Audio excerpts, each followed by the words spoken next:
Welcome to another edition of the Brazilian Shirt Name podcast.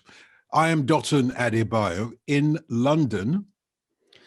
And I am Tim Vickery in Rio de Janeiro, Brazil.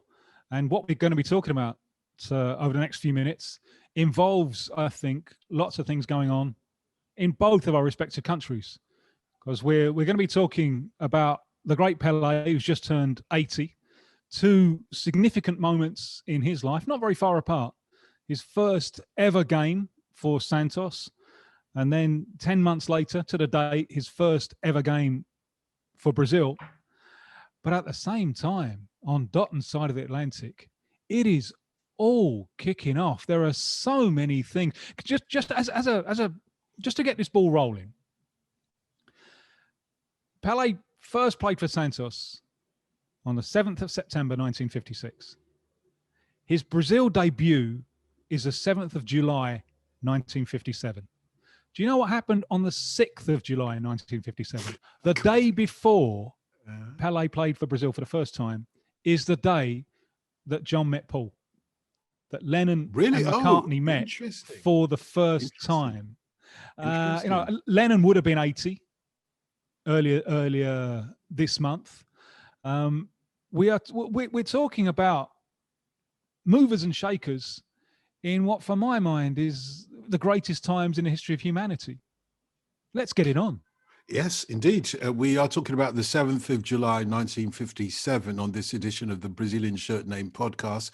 Let me tell you what we do. We try and find a particular game. Today's edition is slightly different because, as Tim says, we're paying tribute to perhaps the greatest footballing icon ever, or so far, if you like. But bear with us. If you want to view and review the previous editions, you can always go to our Facebook page and Twitter page to get in contact. So the Twitter page is @BrazilShirtName. That's our Twitter handle, @BrazilShirtName. You can join us on Facebook. The Brazilian Shirt Name podcast is our page there, the Brazilian Shirt Name podcast. And of course, if you want to watch this show, and goodness knows, why wouldn't you want to? Indeed. If you want to watch... I thought a dignified silence was probably the best response there. If you want to watch the show, you can go onto the 1129 Media YouTube page. That's 11-29 Media YouTube page. So let's kick off then. Why I love this. Oh, by the way, before we kick off, just one point of order. In Brazil, do they call it Rio de Janeiro when we've helped them by just shortening it, as you do with your Brazilian shirt name? We shorten it to Rio. Why the de Janeiro? Well, Rio. It means River of January. The French discovered it in January and they thought it was a river. They were wrong. But was it January? Did they get that wrong as well? Yeah, I think they could do the calendar. It's a little bit like Christopher Columbus coming over and thinking he'd arrived in Japan. You know. Yes, I know. When he comes across the indigenous people, hey guy, Leon, can we see some sumo over here? Anyway, as Burning Spear says, he is a damn blasted liar, that Christopher Columbus, as they call him in Jamaica. Okay, and the great thing about this time is, of course, it's rock and roll time, Teddy Boy time. I'm all over it. Yeah. Isn't it just? I mean, the Pelé's debut for Santos, September the 7th, 1956. What is just happening in the UK, exactly at that time, it kicks off at the end of August. The cinema rights for Rock Around the Clock. Now, had you been around then, Dotun, I imagine you enthusiastically ripping up your seat while Bill Haley is driving away. Yeah, I would have liked to, at what became the Rainbow in Finsbury Park, because that was the scene of that incident to which you referred to. It was called something else before the Rainbow, but I would have probably been quite unwelcome there from what I remember, or maybe not, it depends. But of course, 1958, you have the Notting Hill riots where I certainly would have been chased down the road by Teddy Boys. Yeah, the role of the Teddy Boys there is really depressing, isn't it? Really depressing. Ignominious. Beautifully caught by Colin McInnes in the book Absolute Beginners, which came out Indeed. in 59, but written in 58, where he's describing, it's my favorite book. It's my desert island book, Absolute Beginners. He's talking about these times, and you would never imagine this was a guy in his 40s or something like that writing about youth culture, because you really feel him in the book. But he's writing about the first time ever when youth have got some coin in their pocket, they've got some money, and they've got the possibility of constructing their own identity. And he introduces you to this world, and then he gives everyone he's introduced us to a test. And the test is race. How do you deal with the black presence in England, which originally was African, and then going through the 50s became, in fact, again, right at this time, 1956, London Transport are doing big campaigns in first Barbados and later on Trinidad, I think, to bring in staff to work on the on the trains and on the buses. So the complexion of the country is changing. We are all shook up. Oh, very nice, very nice. I would say I am the literary half of this pairing. Normally, I would say, hold on there, Mr. Vickery. Let me add something to what you've just said about Colin McInnes. And the best I can do is just say, don't forget City of Spades, the follow-up book to it as well. But I love before. the way City of Spades was before. Oh, it was the other way around. Yeah, on City of Spades is Colin McInnes expert. Yeah. I'm really bad on fiction, but those Colin McInnes 3 London novels, and City of Spades is when it is still very much the Africans.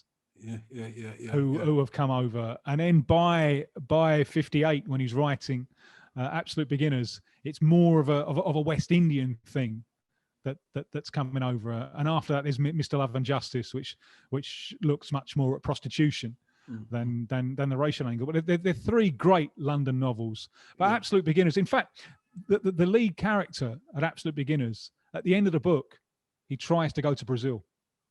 So he doesn't succeed, but that's his aim. He tries to wheedle his way on a flight to Brazil. So I often think, I kind of achieved his little dream for him. Well, yeah. Well, you have to follow your heroes. If Colin McInnes is your hero and he says, look west, young Tim, then you've got to look west. You captured, I never ever thought of it like that Colin McInnes throws in this problem, lobs in this grenade, this bombshell in the middle of it. How do you deal with race? Because what I always found intriguing was it's a bit of a history book as well, because without his fictional account of a multicultural London at its infancy, we probably wouldn't know that black and white intermingled to the extent that they did, lived cheek by jowl, got involved in the same scrapes and all of this stuff. We probably wouldn't know that, because the immigrant story is more work, can't find anywhere to stay, work. Yeah.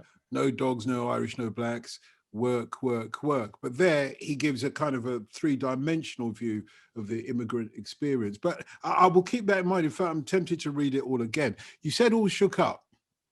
I did. I'll come on to that in just a moment. But with Absolute Beginners, we're talking about a young Pelé, not an absolute beginner. I don't know how he made his path into that first game for Santos in 1956. And then a year later, playing for the national team. Well, he was clearly a phenomenon. He had contact with a former Brazil international who played in the 34 World Cup, Valdemar Brito, who had connections at Santos and got him there. Now, Santos is the port of the city of Sao Paulo. Sao Paulo is a giant, it's the biggest city in South America. It's up on a little plateau. Santos, you have to drive you're winding way down the road of immigrants. That's what it's called, to get to Santos, which is coastal, beachside. It's got a feel much more like Rio. It feels like a kind of little Rio. Very different feel from Sao Paulo, which is just this huge concrete jungle. But the club Santos, for them to be outperforming the big clubs from Sao Paulo, Corinthians, Palmeiras, and Sao Paulo, it's Brighton outperforming Arsenal, Tottenham, Chelsea. It's an extraordinary achievement because Santos is, it's a comparatively small club. The stadium is 25,000 at its at top whack. It's less. It's less now. But this is one of the little bits of chance in Pelé's story that he goes to the club exactly at the right moments. Was he living in Sao Paulo at the time? Was he living in Sao Paulo? He was born in the state of Minas Gerais. He moved to the interior, as it's called, of the state of Sao Paulo. It's not in the city, but he's in Bauru, which is another city, a much smaller city in the state of Sao Paulo. And there he goes to Santos. You could do it by train in those days. Brazilian football, because it's such a huge country, it's very, very regional. It's on a state level. It's not really national. There are embryonic national competitions, but really it's a battle to be top dog in your state.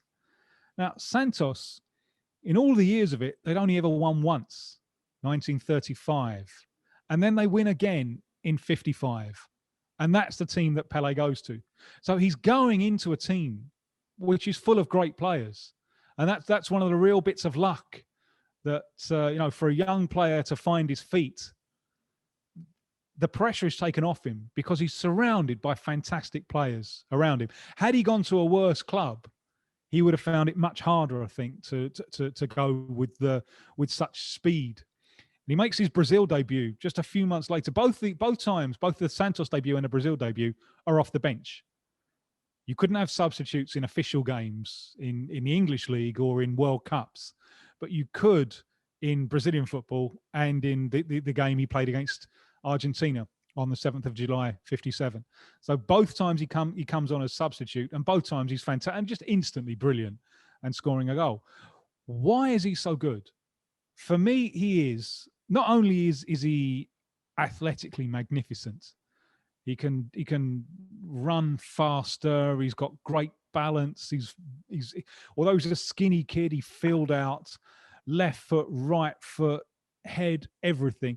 But he's also, for me, he's psychologically perfect. And this comes from he's a synthesis for me of his two parents. His dad's a very, very talented player with a ready smile and an easygoing nature.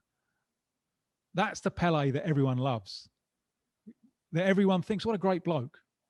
And also the player, the athlete.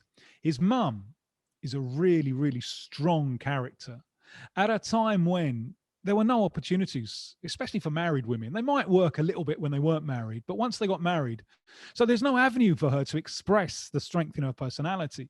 And it comes out more as fear, of panic, the fear of not being able to provide for a family. His dad has a big opportunity on the football field, and that day he suffers a serious injury, and that plunges the family into poverty with no hope. And his dad is then cleaning out the doctor's surgery and so on. Pelé is a shoeshine boy, and that makes his mum desperate for her son not to be a footballer. It's insecure. Those reservations have to be overcome, but he never forgot the lessons of his mum. Work hard. You could end up on a scrap heap at any moment. So work hard, be fitter, be stronger than your opponents, and make sure you get paid what you earn, at what you're worth. At this time, some of the big stars in Brazilian football are signing contracts blank for the clubs to fill it, to work out the terms afterwards. Pelé, right from the start, is no. I want my coin. But this is a motivating factor. There are two things that motivate all of us, I think. One is pride. You want to do a good job. The other is fear. You're just absolutely terrified of what happens if you don't do a good job. I think they're motivating factors for all of us. And Pelé's got such strength in both. He's got the pride of his father, the pride of a professional footballer, the pride in his profession, and the fear of his mum. If you don't give this your all, it ain't going to go right. And you put the two together, and that meant that not only was he athletically perfect, he also came up biggest at the biggest moments. Fantastic big match temperament. So I think we're talking about someone who is just an absolute phenomenon. It's not his fault that so many of his games were friendlies. Personally, I think too much emphasis is placed on the 1,000 goals that he scored. That's statistical accumulation. That doesn't really, for me, tell the story of how great Pelé was. But there is one really nice story from the 1,000 Goals. When he did it, and it's a huge media hullabaloo, and he does it in Maracanã in '69 with a penalty against Vasco. And then all the microphones are on him, and he makes a little speech saying, "Feed the children, feed the children. We got too many feed the children." And all these years later, Marcus Rashford of Manchester United is not only using the microphone to give the message, he's also become an organizational factor and a pressurizing factor in trying to ensure that happens. So in that sense, at least, Marcus Rashford is walking in the steps of Pelé. Yeah, and in many ways, they're both absolute beginners, certainly in terms of politics for Marcus Rashford, and that the denouement of that intervention into the politics for Marcus Rashford, asking the government to ensure that deprived children have free school meals, even during the school holidays. That intervention is not concluded yet. No, the government have said they won't do it. I don't know how they got themselves in this mess, because Marcus Rashford along the way has become a national treasure. Yeah. And it's one thing to sort of like saying, that's the words of some young footballer, who's going to pay any attention to that? And the distractors have said that, many of them being conservatives. I don't doubt that there are many of his distractors who are in opposite benches in Parliament as well. But they have, it's a classic case of politicians not gauging not just the mood of the country, but the direction, the course of history. Because the response that I've seen, let me just finish this point. The response I've seen from people by text and by emails and by calls is that the government, they're stingy. They are, oh gosh, there was one harder one. But the perception is you can't not feed children, even in the school holidays. You have a responsibility. That's where history lies. That's where the people of Britain lie. But the government is not quite there. It's weird. Well, you would have thought that this is not a political issue; it's a humanitarian issue. But it's amazing to me that we're talking about this as a necessity in 2020. It's such a dark time, and one of the great things about being able to live for a couple of hours or so in 56 or 57 is the feeling that you get from these times is much more optimistic. I know that there's something really important that happens between these two events, between 56 and 57, between Pelé's debut for Santos and his debut for Brazil, which is the Suez thing. It's the moment where Britain, together with France and Israel, invades Egypt, and it's very sordid, it's pathetic, and it doesn't work. And it's the moment when the little toy soldiers have to be taken off the table. You know, it's when it's absolutely obvious that Britain no longer has great power status and can't act in this way independently of the United States. In fact, sales of James Bond books soar after Suez. The first one has come out in like 53. Yeah, I didn't know that. Yeah, and Ian Fleming, he's created this character. And after Suez, people are looking for comfort. Some British people are looking for comfort. You know, we're not a great power anymore, but James Bond will kind of save us. You know? Yeah. We still rule the world. We still rule the world. Because behind the scenes, we still mean something. For me, one of the great casting things in cinema is when the film started, they gave it to Connery, because it changes the message of the films totally. You know, because Ian Fleming's managing. It changes the message of the books. You mean? Yeah. Because in the books, it's a totally reactionary character who went to Eton or Harrow or something like that, and it's going back to the time when people from English public schools ruled the world. By making it Connery, you've got a working class Scotsman there. He's like a message of a more democratic time to come. Was he working class? I thought he had been to some. No, I don't think so. He was a truck driver, I think. Or something like that. So it changes the message of the films more in harmony with that democratic thing that we saw during the late 50s and 60s, when for the first time people of working class backgrounds have more opportunities opening up. And that's the thing I love about going. What must it have been like when rock and roll first arrived. Oh gosh, in England, when it first arrived in Yes. England, I think Yes. I think like all these things, because this is the days of music being transported by sailors from one place to another. I Yeah. think it would probably first arrived in Liverpool. In the And ports, yeah. yeah, and I think youngsters were ready for it. Teenagers were ready Sure. for it Because there because were Teddy Boys before there was rock and roll, wasn't it? yeah, there was. Not a lot of people There know was that. there was juvenile delinquency. If you remember Derek Bentley, who was hanged controversially after he told his accomplice in a robbery to let him have it, and a policeman subsequently was shot by this underage kid who wasn't hanged. Anyway, Derek Bentley was described by the judge at the time as being part of a wider problem of juvenile delinquency. He was essentially a teddy boy, because a teddy boy at that time wasn't somebody who was linked to rock and roll. It was a teenager who had gone up to Savile Row and thought, hang on a second, they're making all these long coats that hark back, a modern version of Edwardian clothing. We'll have some of that, because like you said, teenagers, working class people are now earning some money, and it's like, what are they going to do with it? Well, they're going to start dressing up like the posh lot.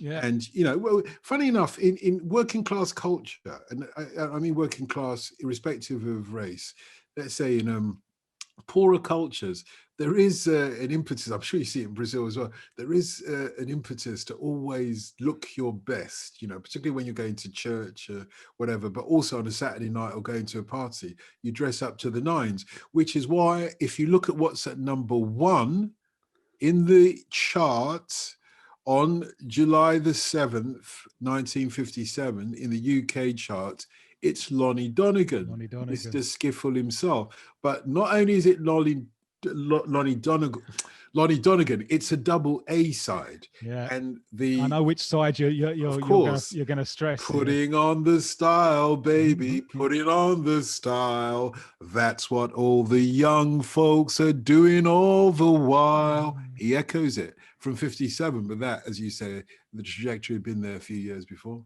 In 1956, the September the 7th, 1956, you know what was number two? Go on. What was number two? Frankie Lehmann and the Teenagers. Yeah.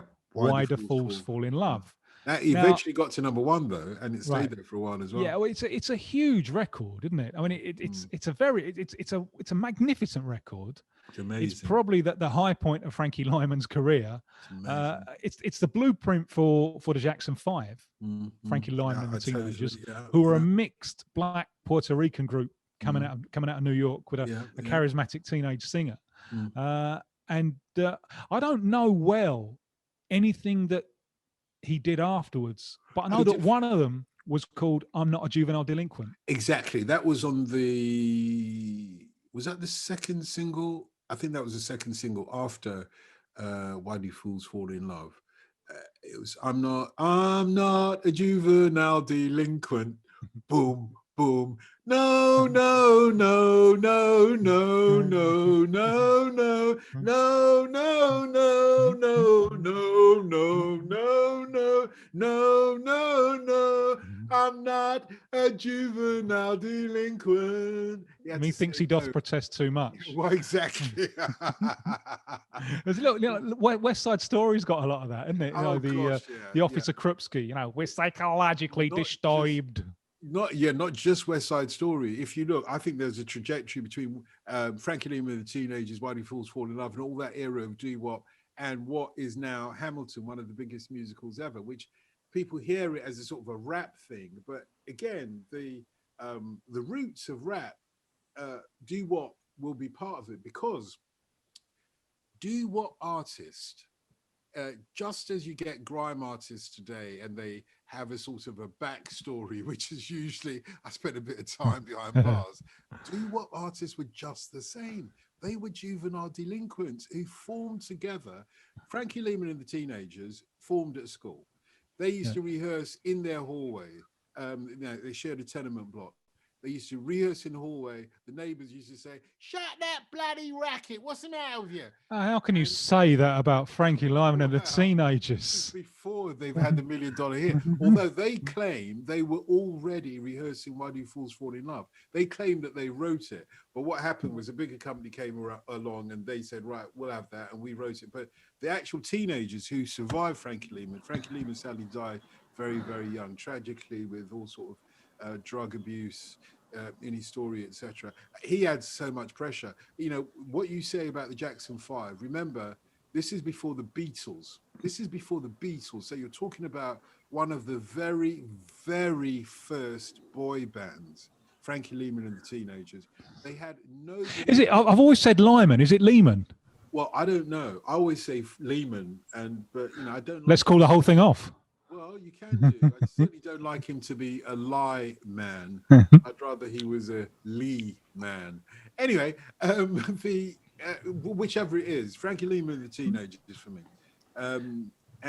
The Frankie Lehmann and the Teenagers were, you know, a young a boy band before anybody else, so they had nobody else to look at for a roadmap of how to deal with it, how to deal with being a 13-year-old kid, as he was initially, a 13-year-old kid with women throwing themselves at you and all the other, machinations of being ripped off by record companies and everything. They had no other. So they toured until they were exhausted. And then they didn't see what happened afterwards when somebody said to Frankie Lehmann, "Do you need this other lot? Why don't you just do it on your own?" And it's never the same, as you know. It's never the same. You get rid of Flavor Flav, Public Enemy ain't what they used to be. See, this is what fascinates me about this time, because for a Beatles fan like me, it's almost as if like the Beatles was year zero, and it's easy to forget what happened before. But when you open that book, there's loads of really interesting stuff. And one thing that is really interesting, the Caveman Club opens in Liverpool. It's a jazz club. We forget how important jazz was. You know, that the first youth ruck in English culture, the first subcultural ruck, is at the Bewley Jazz Festival. Is it? I didn't know that. Between mods and trads. And Acker Bilk comes on with his silk waistcoat. Yeah, and his little hat, and it must have been Stranger Than a Stranger on the Shore, because the two subcultures are going at each other. It's live on BBC Two, or no, I don't think it was a BBC Two. It's live on BBC. They have to take it off the air because there's this ruck going on, you know. So jazz had a real importance, and it's there's one in '56, July 7, '56. Well, another ruck. No. There's a song. Okay. It's just outside the top 10. It's Johnny Dankworth. Johnny Dankworth is one of those English jazz legends who, from the late 40s, is going over to the States to drink in modern jazz. And it's a novelty record. It's called Experiments with Mice. Yes, indeed. He did a couple of novelty records around that time. It's three blind mice done over and over again in the style of different modern jazz American musicians. So he does Three Blind Mice in the style of Jerry Mulligan. He does it in the style of Stan Kenton and so on. And jazz had a huge power at the time, which has kind of been forgotten now, isn't it? Of course. And Three Blind Mice features, of course, as a recurring theme to Dr. No as well, going back to the James Bond thing. Remember those three black guys that were everywhere? There were the three blind mice. And jazz, of course, has had its rebellious phase because, you know, that's what Charlie Parker was. That's what Miles Davis was. All of these guys were rebellious. They were like breaking down the barriers of jazz. So the trads were never ever going to win. I mean, the image of Acker Bilk there always fills my mind with his Somerset accent, you know, because that's it. He looks very cool until he opens his mouth, but he belongs to the trad background, or the trad camp of the dividing jazz. The moderns, if you don't quit, modernists are always going to be on the right side of history. They are always going to be on the. Look at the name; it says it on the label, modernist. Okay. Yeah, so, but you know, I saw enough of the modernist revival in 1979. And I was very young at the time, and young for my age in a lot of ways. But I saw it. I used to go up to Carnaby Street and so on, and I saw it, and I thought, entirely conservative modernism. Doesn't make any sense at all. That was the second time around, though, or third Yeah. time around, if you like. You know, Yeah. it wasn't the original. So Well, it was just like a lumpen thing. You know, there's one or two bits of it that I like, and I still like the clothes. But as a movement, it was without any of the freshness that there was at this time that we're talking about, late 50s. So back to Pelé, is there any sense of what's happening, the teenage revolution that is happening all over the world, in America, in the UK, and so on, whether they were Teddy Boys in Brazil or anything else? Is there any sense of that happening in Brazil at this point? Is Pelé a teenager of his times or not? The concept isn't particularly strong because it is a little bit predicated on independence from your family, isn't it? The idea of a teenager. You are defining yourself in a way against your family. It's one of the reasons that Rome had a kind of cultural leadership in the 50s. But once it becomes, Rome can't compete because you never want to leave your mum's house, you know. And Brazil's a little bit like that. There is something big in 58, Bossa Nova. Bossa Nova is the closest that you can get to a kind of modernism thing. Very, very influenced by, on the first movers and shakers in Bossa Nova grew out of like Frank Sinatra fan clubs. It's jazz, but they're jazz as well. Yeah. And well, there is lots and lots of jazz in Bossa Nova, lots of modern jazz. And it's the first Brazilian musical form that embraces the beach. And samba isn't a beach thing. Samba is and a lot of the form, the bolero was very big as well. A lot of those are kind of like 3 o'clock in the morning nightclub singers, you know, crying into their beer that no one loves me. Don't knock them, mate. We call them crooners, mate. Yeah. Yes. Yeah, they got their place. Bossa Nova is beach, sunshine, life is beautiful. Yeah, it's fun. But the difference is, because Brazil is so structured, so feudal, that kind of fun mentality, that kind of lifestyle wasn't open to the majority. So whereas the mod thing in England starts with a group of art students in Soho, and the kind of thing permeates downwards, in Brazil it can only go so far. So it's a kind of minority thing, middle class, and it doesn't really go much further down. But it is a musical revolution, and it's amazing, Bossa Nova. How, I mean, you listen to it now, and even the greats, it's not that far removed from elevator music. Now. But I imagine when it first came out. I love it. But first came out, when it first came out, it was really controversial, and there really was the sense of a movement behind it, and new, young, modern people. It's very, very modern. My favorite, one of the very first ones, they're taking a piss out of a nightclub crooner, Desafinado, out of tune. And it's all about it's from the point of view of a nightclub singer. And it's got lines in it like, I took a picture of you in my Rolleiflex and it revealed your massive ingratitude. You know, it's look, getting a Rolleiflex in. That's, you know, modern. That's a metaphor, humorous. Isn't it? Yeah, humorous, no self-pity. Life is good. The sun's shining. We're going to have a good time. So that's the closest you can get, I think, to the kind of youth. Because people never understand like the youth subculture things that our generation went through, that I went through, and when I try and put it in terms they can understand, imagine Bossa Nova but open to more people. Like, talking of this subculture thing, how did you get into this rock and roll, this music rooted in the late 50s? What was your door to all of this? It pisses me off now that I spent years of my life reverting back to the 50s in my teenage culture, in my dress sense, in my record collection, etc. Because all the people that were the modernists, you know, that were getting on with soul and the Jackson 5 and glam rock, they were getting all the girlies.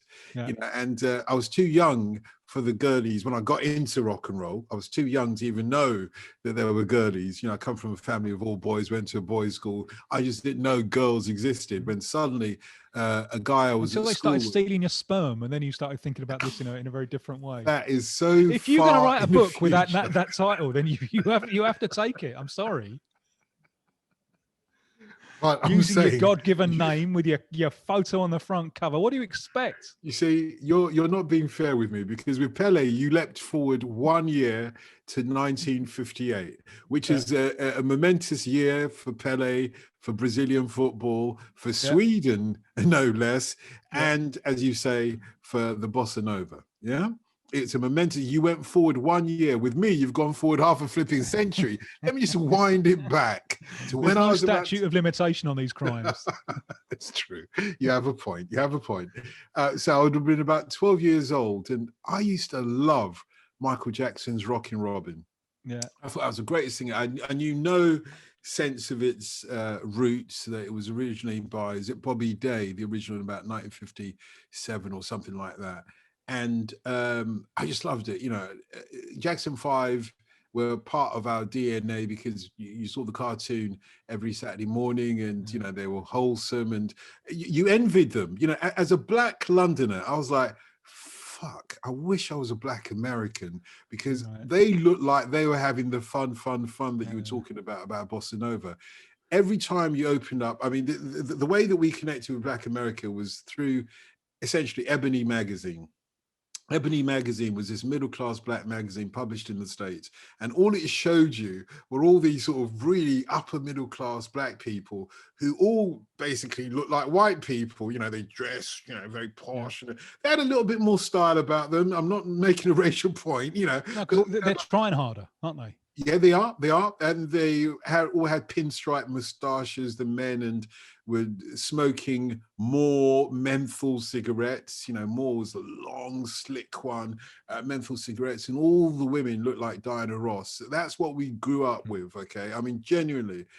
And you thought, oh, fuck, they're all millionaires. You know, we're in the ghettos struggling. Oh, I wish I was a Black American. Living over there, I'd be like the Jackson 5. That's what we lived for. So your association with Black America was affluence?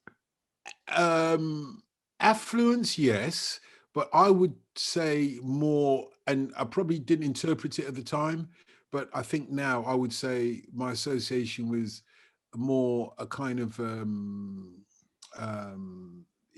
not so much pride or anything. They had, it was opportunity. It was opportunity, and the opportunity always seemed better over the other side.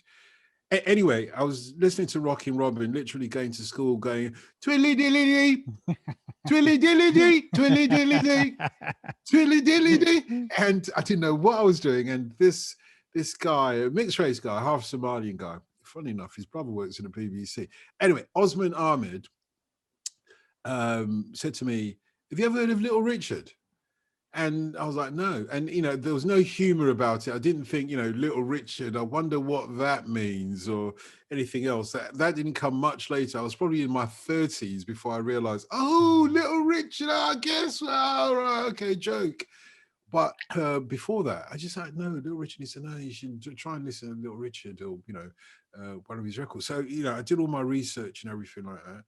And I discovered Tutti Frutti, maybe, or one of the Little Richard ones, and I just lost it, and I couldn't concentrate on my schoolwork, and I was going down the record stores to buy the sort of like either cheap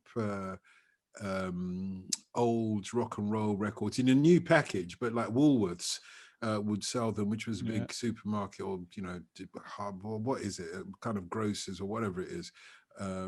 It was the Asda of its day, or the Walmart of its day, and they would sell all these sort of old Bill Haley records or Fats Domino records for like a quarter of the price of a normal album, and I could just about rustle up the money. I bought as much of that as I could.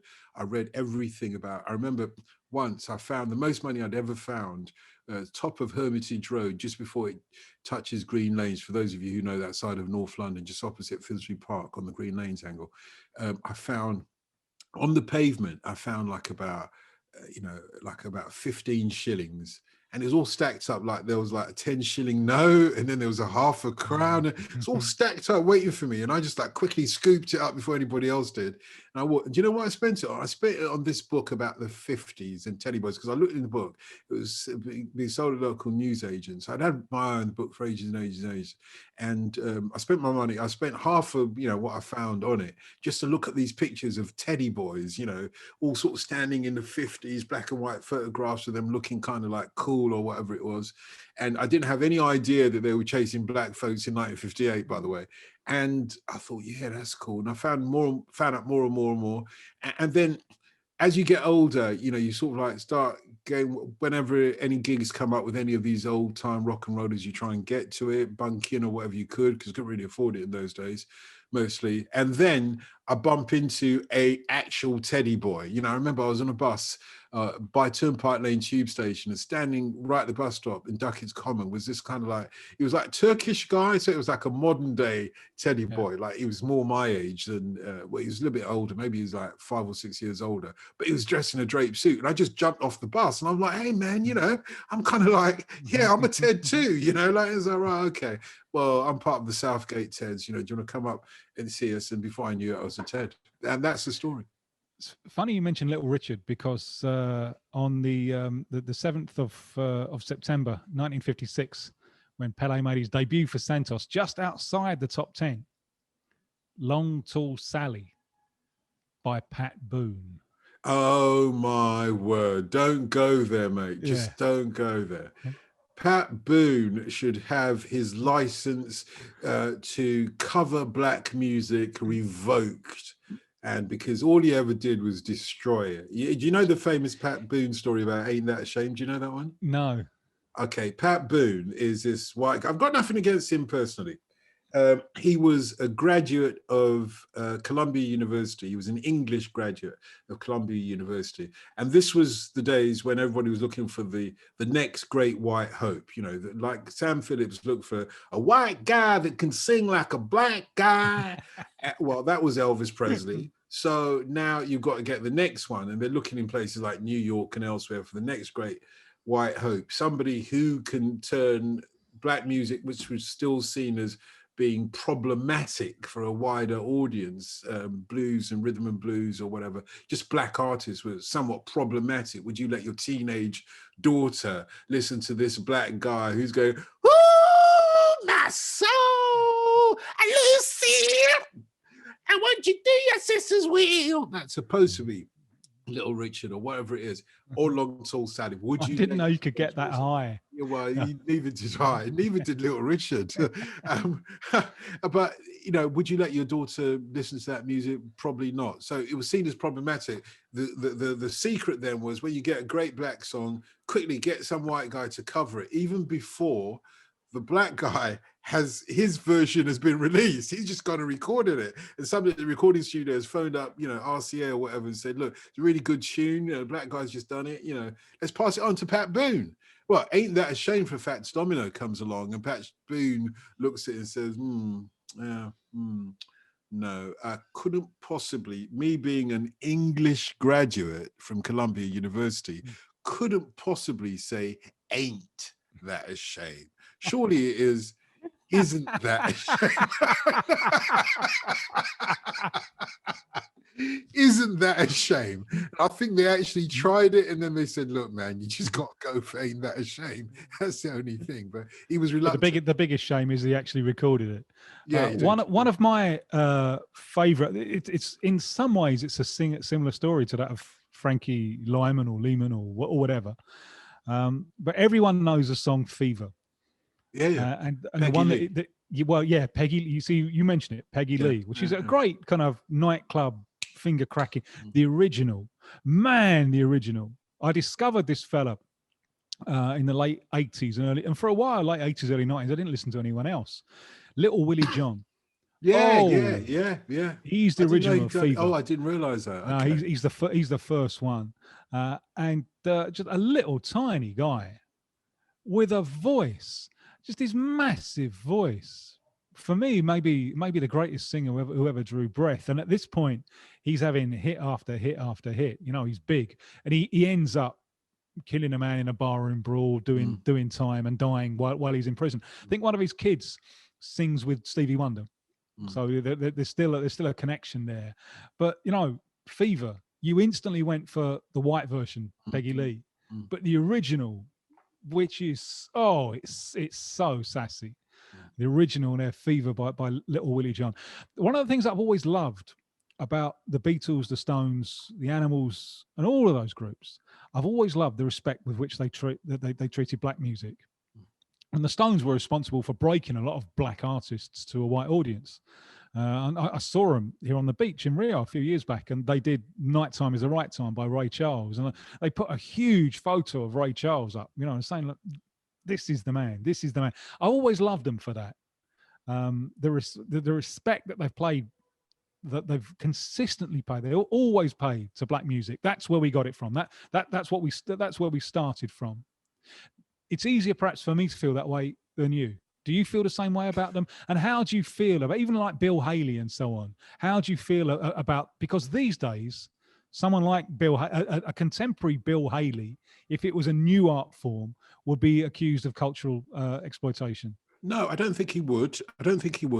I discovered Joe Turner, Big Joe Turner, one of the greatest singers. So you take that back with Little Willie John. Big Joe Turner comes from the days when there weren't no amplification. So he's what they call a blues shouter, because he would shout to the end of the bar room. And this is a noisy, crowded bar room. So he's got one of those. Like a one-eyed cat peeping in a seafood store. Like a one-eyed cat peeping in a seafood store. And of course, Bill Haley took that one out because that was too suggestive, and turned it into something about pots and pans called Shake, Rattle and Roll. And fair enough, he's done a little poppy version of that. You see, there are different. Me and my missus were talking about this the other day. Some Spanish sort of reggae sort of collective of us to co-write a song with them. And she was like saying to me, and she's not disrespectfully, she's like, well, their reggae is just, doesn't quite sit the way that the reggae that she plays is. It's not disrespectful, but it's just saying, right, maybe culturally, sometimes white guys hear it a different way. And I'm really not making a racial point out of this, but it's like where you're coming from. It could be the other way around with African music. Like you say, Rolling Stones. Well, I'll tell you what we did with Rolling Stones. Go and listen to Prince Nico. Prince Nico was the wildest. He's like Sly Stone for Africa. He's recorded one of the biggest hits across Africa called Sweet Mother. You go to any African wedding, birth ceremony or whatever, and you're going to hear Sweet Mother. You're not going to have an event without Sweet Mother being played. Sweet Mother, you're not going to forget me. All this, I not going to forget you for all the suffer you suffer for me.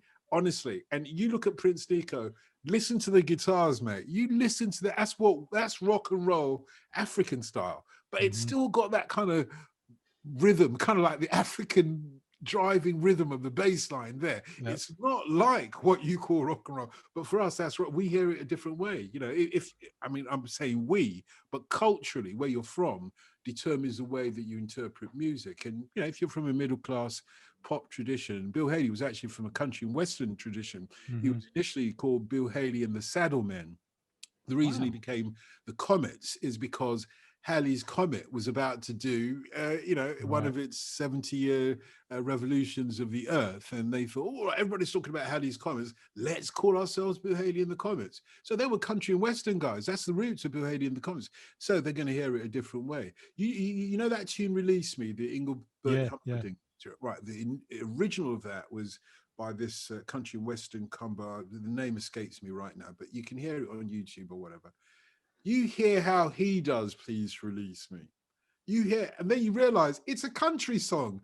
I never thought of that in a million years when Engelbert Humperdinck has done it. Engelbert Humperdinck has anglicized it to a certain way, not just anglicized it, take it to that tradition of crooning, whereas the country guy is just singing a little old country. I got one of these old country ditties about being chained to love. Please release me, you let me go. It's beautiful, but it's a different cultural experience and different. That's not a sonic genre that has experience. ever done anything for me. I can understand it as it's great storytelling, country music, but it just doesn't move me at all. So you don't like Elvis? Because he's at number 2 in the charts on the July the 7th, 6th, 1957. You don't like Elvis, is what you're saying, isn't it? No, You don't. You I've hate got Elvis time. Presley. I've got time for all shook up. Elvis I've doesn't got move time you. for Well, let's talk about Elvis. Heartbreak Hotel. Yeah, but before that, there was Blue Moon of Kentucky. Keep on Yeah, shining, don't shine understand that on. at all. No, The, but it's all connected, mate. the rage that Public Enemy showed towards Elvis, do you share? No, I think that was completely misguided. And you need to find out more about Elvis and what he did. First of all, Elvis lived cheek by jowl with black people. You know, they lived on one side of the railroad track and the black people lived on the other side of the railroad track. But poor white folks and poor black folks have always intermixed, always. And Elvis went to black churches. How do you think he got some gospel and soul in him? His latest songs, he's singing gospel. Singing gospel as pure as any black person can sing. And his cook, hey, when he chose a cook, he chose a black woman to cook him some of that food, some of that soul food that he used to eat when he was in Tupelo, Mississippi. Yeah? I remember do you remember the Gary Young book? Great English journalist, No Place Like Home. When he goes to, because he's grown up with the idea of Black America. That's his, because he grew up in Stevenage. There weren't too many black people around. So that's where he's getting his cultural icons from. And one of his big surprises when he goes to the South is that soul food is just Southern food. They used to do it for President Carter when he was in the White House. Exactly. They couldn't get enough of it. And it's poor people's food. It's like saying you go up to Liverpool, you're going to eat Scouse pie, whether you're a millionaire footballer or not. You're not, because it doesn't quite work that. But soul food, I'm not sure how nutritious it is, but that's what everybody wants to eat over there. And Elvis is like that. Elvis, remember, his backing band were a group of black women at a time when, people were still saying, look, mate, you don't want to stick, exactly what I've said about the trajectory of the record companies, when there was a black side and a white side, and, would you let your daughter listen to this music with these black musicians on it? And there are many instances of him aligning with black artists like Sammy Davis Jr. or whoever was around at the time. There's a clip of there's a little sort of like 25-30 minute audio of Elvis Presley in 1956. It's Christmas, is it? No, 1955. Christmas, is it 55? I'd have thought it was 55. Christmas 1955.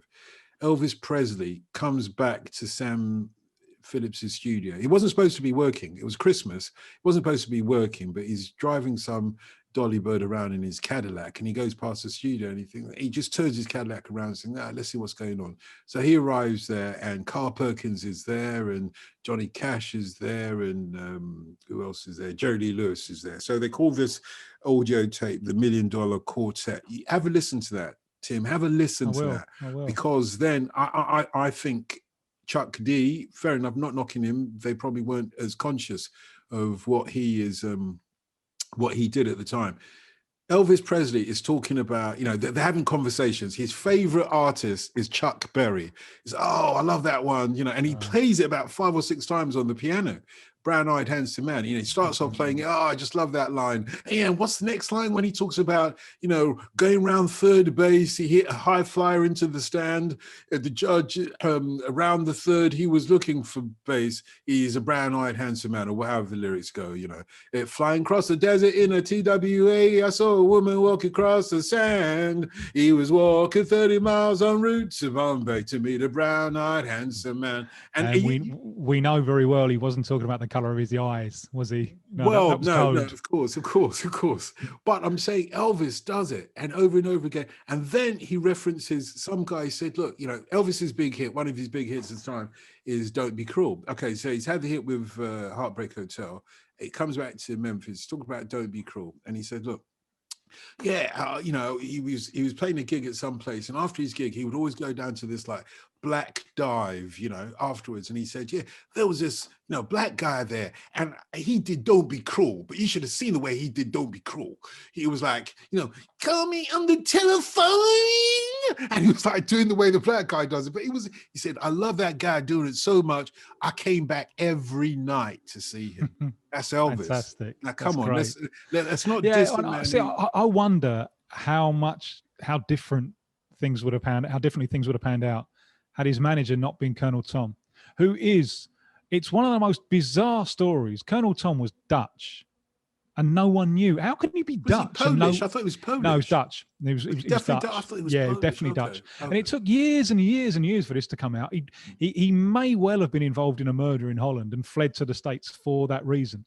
And he was an illegal immigrant in the States, basically. Just had this bizarre life where he's got himself this title, colonel. He was never a colonel in anything. He helped out in an election campaign, but he clings to that as a new identity. He won't leave the country. I don't think he even has a passport. He doesn't, and that's why he doesn't want Elvis to tour overseas. Because when Elvis was offered they offered Colonel Tom Parker £100,000 for Elvis to come and do Wembley Stadium, and that was in the late 50s. And Colonel Tom Parker's retort was £100,000. Well, that's enough. In some bizarre Dutch accent that no one picked up on. Do you know how it found out that he was Dutch? Go on. One of his relatives back in Holland was getting his hair cut, and flicking through a magazine, and there was a picture of an article about Elvis, and hang on, I recognise him. That's our brother. And they went over there to the States and kind of confronted him, and he said, yes, I am. He couldn't deny it in front of his own brother, but he managed to hide that. It's such an incredible story, a bizarre story of that kind of recreation of yourself. It's part of the American dream, I suppose. You can cross the Atlantic and take on an entirely new identity. Now, is all of this stuff Pelé at the start, Elvis at the start, the birth of rock and roll, Harold Macmillan saying you've never had it so good? Is all of this stuff making you as nostalgic as it's making me? Nostalgic for a time that we didn't even live? Yeah, exactly. Because I think it's clouded in myth. I think it was a time of misery. Remember, there's still rationing going on to a certain extent. And certainly there is still this rule of the upper classes who have always ruled. And we show deference to them because this Chinese girl that I once knew, I was doing I was asked to speak at an event at University of Westminster, and I was up on stage speaking, and then she just come to the country. I mean, she'd only been in the country about 2 months, spoke better English than most of us, and after I finished, a group of the students were like waiting to talk to me and everything, and she was just standing there at the bottom of the stage, and I was like, do you want to speak to me? And she was like, yeah, but I'll wait for you to come down, kind of thing. And I'm like, no, just come up. And she's like, oh no, in China, only people who are high up go on a stage, is what she said. The fact that you're on a stage means that you're somebody that I have to have deference to. I'm just a normal person. It's kind of like that was the era that we were still in the United Kingdom. I'm not sure. But it was the first chinks of light. Of the whole thing falling down, of the pretense of, the rule by divinity falling apart. Although, with the exception of Her Majesty the Queen, she can rule by divinity for as long as she likes, as far as we're concerned. A couple of things I wanted to say. That story about Colonel Tom Parker, do you remember the story of Grey Owl? Do you remember Grey Owl? Grey Owl? Oh, Grey Owl was this English guy, kid you not, he was like a guy from the UK who went over to America back in the days of like Jack London and all of those things, and posed as a Native American. And the way they made a movie about him, and funny enough, years ago, about 25 years ago, a friend of mine from my acting days told me about this story and said he was going to write the story and put it on stage. He never ever did, otherwise he'd be the wealthy person. But no, his name was Archibald Stansfeld Belaney. He was born in Sussex, in Hastings to be precise. And then he went to America and he went to I think it was America. It could have been Canada, and went and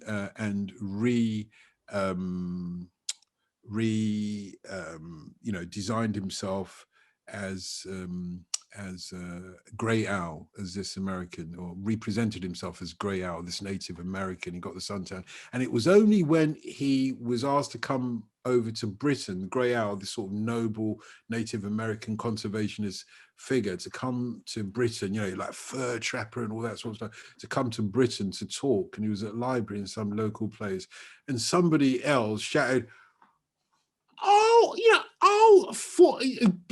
blow me. If that ain't Archibald Bellany, then I am not standing here speaking. That's how he was found out. And also, another reference to the conversation was that it is the story of the Great Gatsby. Do you know that? Yeah. It is the story of the Great Gatsby. Yes. Reinventing yourself. Yeah. Who knows where the Great Gatsby is from? Who cares if he's the one that's paying for the party? Who cares where he's from? That's the American dream, more like. I mean, in my view. Should we rattle through some of these other things in the chart? Oh, is there anything more memorable to say about Pelé's first national game? Because he went on to win the World Cup for Brazil the year after. Yeah, well, at the time when he played, and the first game was against Argentina, Brazil were beaten. They've a couple of months before, there's a Copa America in Peru, and they're beaten badly by Argentina. At this time, Brazil are the third force in South America. No doubt about it. They're behind Argentina and Uruguay. By the time that Pelé chucks it up 14 years later for Brazil, they're undoubtedly the number one in the world. They've won 3 World Cups out of 4. And this isn't just a conquest for Brazil. It's a conquest for football, because in that time, between 57 and especially 1970, the World Cup has become the global televised event. The thing that, if you're doing time, if you're in prison, only another 4 World Cups and I'll be out. It becomes the way that you do time. And so much of that is Pelé. So it's a massive achievement. He is the Usain Bolt of his time, essentially, isn't it? Well, he's the John Lennon and Paul McCartney of his time as well. He's or Lewis Hamilton of his time nowadays, I suppose, because young and broken records. Well. But not just broken records. He's changing the way that we view the world in a way similar to that of the Beatles. Why? What did he do? What did he achieve to elevate him to that level that he's changing the way that we view the world? Well, he's at the right time. No, he's at the time when television is coming in, so that helps, and that gives him a platform. And he's the greatest player in the greatest team at the moment. Sometimes the chemistry is bizarre, isn't it? Like John and Paul meeting and both finding out that they've both lost their mums and so on, and that to kind of bond between them, and very different personalities, but blending in such a way as they were always better together than they were apart. 100%. I think even they knew that. Even when John Lennon was alive, I think what came between them was other matters, non-musical matters, maybe, but it manifested itself in the breakup. And Pelé had a great supporting cast as well. He didn't do it on his own. He wasn't always the most great. There's the idea of. That's a good point. I was just thinking. Sorry, apologies for cutting across you. You could argue it was the same for Garrincha. Why didn't he become the icon that changed the way that we view the world? He's just too early, and his great days are. He's only really 5 or 6 years, and from like 56 to the end of 62 when he has a knee operation, which is just before TV. He's just too soon. Pelé going on, and the 1970 World Cup is absolutely decisive because it's the first one that's live in most of the world. And our country got the 66 World Cup because we hosted it. But 70 is the one that becomes, from 1970, it becomes, one of those things that you're looking forward to even 2 years ahead, because it was the only time that it was football on the TV in any kind of, binge football. It was the only time that it felt like a party as well. Like this is going on in Mexico. God, I wish I was in Mexico at this moment. It felt like everything. I mean, it's symbolic of Pelé's goals. Those are the clips that they show over and over and over again, or Gordon Banks' save for the 1970 World Cup. that's what we see over and over again. Just like, you see John Carlos and Tommy Smith at the 1968 Olympics with their black fists and so on. We see Pele's goal, and it does seem as if they're celebrating. He seems to always be being carried or embracing one of his, jumping onto the chest of one of his colleagues and embracing, yeah. It just seemed more fun. Whereas 6 years or 4 years before in Wembley, it seems like very formula, sort of, Anglo-Saxon, the kind of like Anglo-Saxon Protestantism and reserved Protestantism that as at the World Cup seems a more kind of traditional affair, if you like. What I think we're doing here in these years is we're celebrating the progress of humanity. Because technology, you talked about, and the Sputnik is just circling the planet at these, 56 and 57. It's that, and that's obviously leading towards man landing on the moon in 1969, which is a huge televised event. And at the time, lots of parallels were drawn between man landing on the moon and Brazil winning the 1970 World Cup. They're two stupendous achievements at the start of mass television, global events, I'd love to go back as long as I could get a shower every day, because I like my showers, and there weren't a lot of showers certainly in England at this time. I would love to go back and live this time. There were a lot of tin baths when I arrived in England in 1965. There were a lot of tin baths, and often enough the tin baths were in the living room, because the living room is where the fireplace was. Either the living room or the kitchen is where the fireplace was. And you all had to have a bath in the same water. I tell this to my stepkids. And what? Yeah. I didn't realize that. Yes. I didn't realize it was that severe, because we didn't do that, mate. Coming from Africa, he said, I never ever took a bath we literally had to take a bath in a bath where we couldn't afford to turn the hot water on. So we would boil a kettle of hot water, put it in a bucket, put some cold water to mix it down. Then we'd basically go down on our haunches in the bath and pour, bowls of the water on us and scrub ourselves with a sponge or whatever and put some soap on. We never, ever use the same water, mate. We were poor, but not that poor. And bath nights were Wednesday and Sunday. That's the only time. That's the only time you had a bath. It's funny. When I remember going to school in the early 70s, and people saying, "Oh no," because in those days they started going to. This is why the swimming pools were called the swimming baths. Yeah, because people actually went to the baths to take a shower once a week or whatever, and literally schoolmates would say, look, no, I have to go off and have a bath tonight, and they would be going to the local baths. I mean, those are the times, man. Those are the times.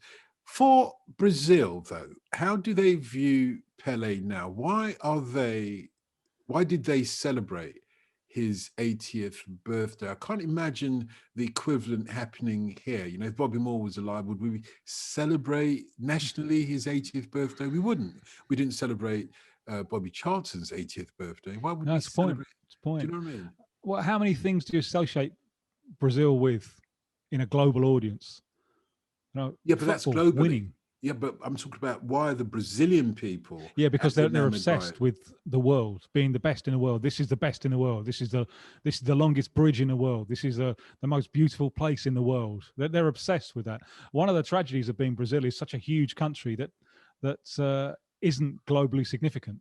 But surely there'll be a lot of Brazilians who don't know who Pelé is, or at least don't have the same affinity to him. Yeah, it's a lot of people weren't born. It's a relatively young country in terms of population. So a lot of people weren't alive when he was doing his stuff. So one of the things that the 80th birthday has been is an educational opportunity for them to learn about who this fellow was and what he is. And if we pride ourselves on being a country that's won the World Cup more times than anyone else, this is the man who's primarily responsible for that. So he's a huge, huge icon of national pride. People can be cruel to him, and Brazil can be very, very cruel to its idols. They love knocking them back down. Others will treat him as a god. Neither is the correct thing. He's a human being with the flaws of a human being. There's a story I like telling about him. He gave an interview when this is about 15, 16 years ago, when he was launching a film, and he was put in a category of these 1960s idols: the Beatles, the Stones, Che Guevara, and Martin Luther King. And he said, yeah, and I'll add in Muhammad Ali, and I'll tell you something. Pelé is more popular and superior to all of them. He said that he's superior to in Brazil. He probably was more popular than all of them. In Brazil. Yeah. Well, but also he'll say, I can go to China and people have heard of me and they never heard of Jesus Christ. So he thinks he's John Lennon then, in that respect. Yeah. And I think John Lennon may have said it tongue in cheek, but it cost him his life. But indeed, yeah. And he was Pelé's not humble. That's a kind of myth of lazy journalism, and he shouldn't be humble. And he didn't get where he was by being humble. The very first journalist who said, he called him the king. Around this time, 57, when he was just like 16, 17-year-old, he said, you know what Pelé's biggest virtue is? A total lack of modesty. If you ask him who's the best player, he'll say, I am.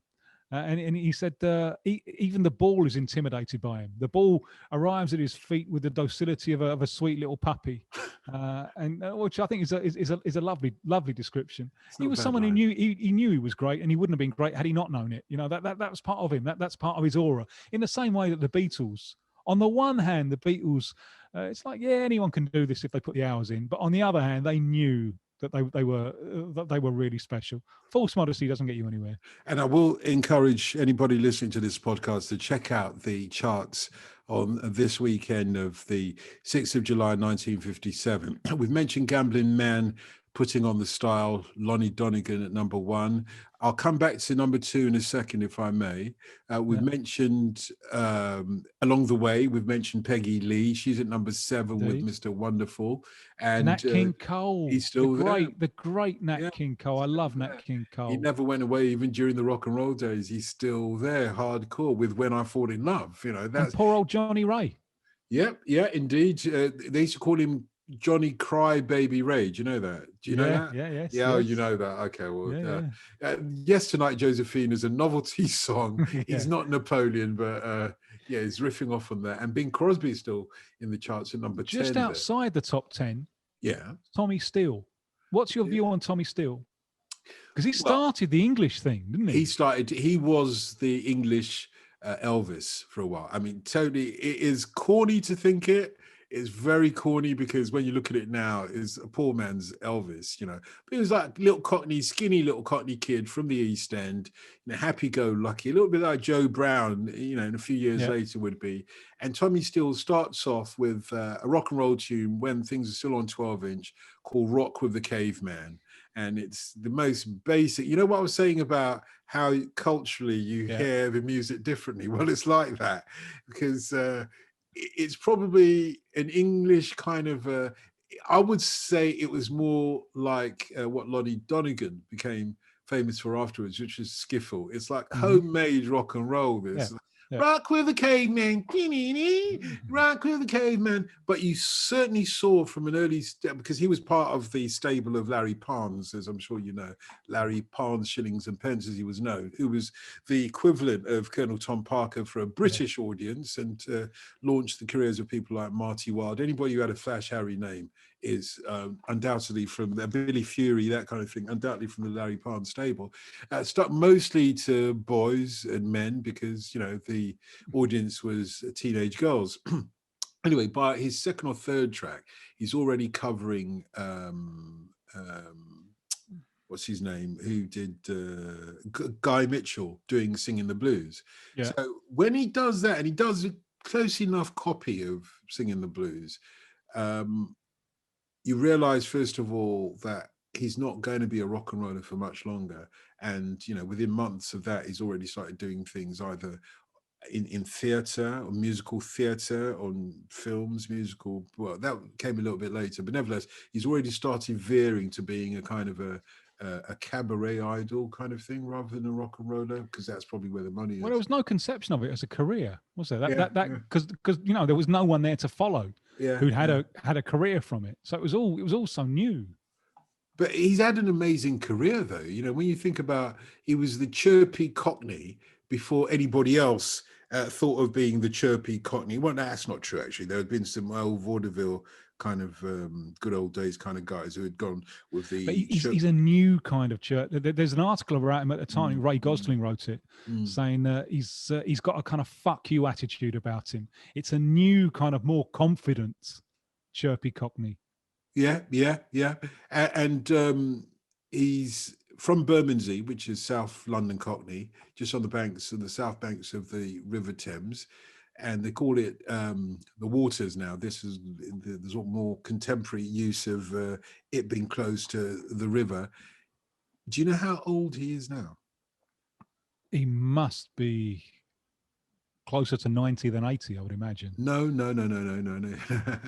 Not that far. He's 83. Right. Uh-huh. This guy, Same age as my mum. That's bizarre, thinking my mum's the same age as Tommy Steele. if my father was alive today, And she's he'd be never the sung a same little age. white ball.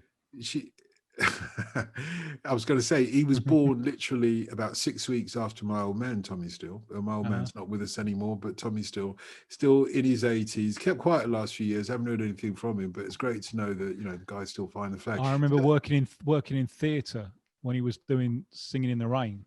Yeah, yeah, Yeah, I wasn't in the same theatre. No, He was doing that, and he'd annoyed some of the theatre crew. Really? So yeah. Is he not a nice guy then? Well, no, maybe he is. No, but you know, something. All of us can have our bad days or something. No, sure. But when you're a pop star, you've got to hold that down, because, or when you're a big star, you've got to hold that down because people remember that, you know. But you know the gossip amongst the backstage theatre workers, the people who you know pull all the pulleys, was he'd annoyed a few of them, so they got their revenge. Of course by they did. shall we say relieving themselves into the rain tank, and the theatre slang for it wasn't singing in the rain, it was paddling in the piss. I cannot follow that. And I'm sure that Tommy Steele will be hearing this for the first time, perhaps with some trepidation. And we mentioned, some of the artists who are in the charts. I do want to just talk about All Shook Up for a moment as we wind up this conversation, because All Shook Up, do you realize that it was the only new phrase that came out of the rock and roll period that became part of the vernacular? Do you know that? It was the only original phrase. Nobody had ever said "all shook up," or at least it wasn't a phrase that was in common usage until Otis Blackwell, amazing songwriter, by the way. He was the Bill Withers, if you like, of his day.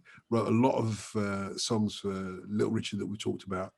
And this one for Elvis Presley. Otis Blackwell, they knew him as Bumps Blackwell. That was his artist name, because I think he played drums. I can't remember exactly. But he has introduced this phrase that we still use today. The youngest today just say, I got shook, you know, I was shook. But it comes from All Shook Up. Yeah, because it would be shaken up, wouldn't it? If you're thinking of it in a way that Pat anymore. Boone would be thinking about it. Not anymore. Yeah, Pat Boone wouldn't have recorded it because, I'm an English major from Columbia University. I couldn't possibly say All Shook Up. If you said today, I'm all shaken up, people will think you're shaken up but not stirred. What are you talking about? You got to say, I'm shook up. You shook me with that. You know, shook comes from that. That's brilliant. And what's happening at this time, you know, 56, 57, on the football field, in the music scene, in society generally, it's left us all shook up, and we're still feeling the vibrations. And Pelé, long may he have many more birthdays.